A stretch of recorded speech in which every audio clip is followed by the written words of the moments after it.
தாவேகா தலைவர் விஜயை அக்கட்சியின் இரண்டாம் கட்ட தலைவர்கள் தவறாக வழிநடத்துவதாக விஜயின் ஆதரவாளரான நடிகர் தாடி பாலாஜி குற்றம் சாட்டியுள்ளார். கரூர் வேலுசாமிபுரத்தில் விஜய் பரப்புரையில் கூட்ட நெரிசலில் 41 பலியாகிய நிலையில் அங்கு சென்ற நடிகர் தாடி பாலாஜி உயிரிழந்தவர்களின் குடும்பத்தினரை சந்தித்து ஆறுதல் கூறினார்.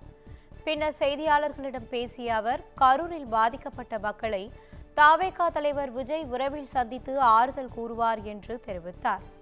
களத்தில் நடக்கும் அனைத்தும் விஜய்க்கு தெரியாது என்று கூறிய தாடி பாலாஜி, தாவேகாவின் இரண்டாம் கட்ட தலைவர்கள் அஜாக்கிரதையாக செயல்படுவதாகவும் கூறினார். இப்போ தலைவருக்கு எல்லாமே தெரியும்ன்றது தெரியாது, 100% தெரியாது. புதுசாக கட்சி ஆரம்பிச்சிருக்காரு. இனிமேல் தான் படிப்படியாக இப்போ இந்த சம்பவம் கூட அவருக்கு ஒரு ஏதோ ஒரு புரிதல் ஏற்படுத்தியிருக்கும் தான் நான் நினைக்கிறேன். நீங்கள் தலைவர் விடுங்க, இந்த ரெண்டாம் கட்டமாக இருக்கிறவங்க ஏன் இவ்வளவு ஒரு அஜாக்கிரதையாக இருக்காங்கன்னு தான் என்னோடய கேள்வி. அவங்க எல்லாருமே இந்த இடத்த பார்த்துருக்காங்க, இந்த இடத்த கொடுத்துருக்காங்க, இந்த இடத்த வந்து ஆய்வு செஞ்சுருக்காங்க, எல்லாம் பண்ணியிருக்காங்க.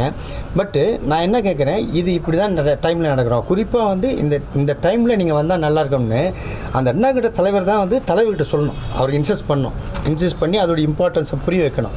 அப்போ தான் அவருக்கு அந்த விஷயம் புரியும். ஏன்னா எதுக்காக நான் சொல்ல வரேன்னா, ஷூட்டிங் பண்ணும்போது 7 மணி கால் செட்னா 6:30 இருக்கிறவர் தான் விஜய் சார். அப்படி இருக்கும்போது இது நீங்கள் புரிய வைக்கணும்ல. நீங்கள் அது ஒரு ரீசன் தான். இது நான் வந்து விஜய் சார் மேலே ப்ளேம் பண்ணவே மாட்டேன். இவங்க ஏன் சொல்லலை சார், 8:45 நாங்கள் பரிசு வாங்கியிருக்கேன் சார், நீங்கள் இங்கே இருக்கணும் சார், முடிச்சுட்டு திருப்பி நாமக்கல்லேருந்து நீங்கள் வரணும் சார், அந்த ட்ராவலிங் டைம் இவ்வளோ இருக்குது சார் அப்படின்றது நீங்கள் சொல்லணுமா இல்லையா?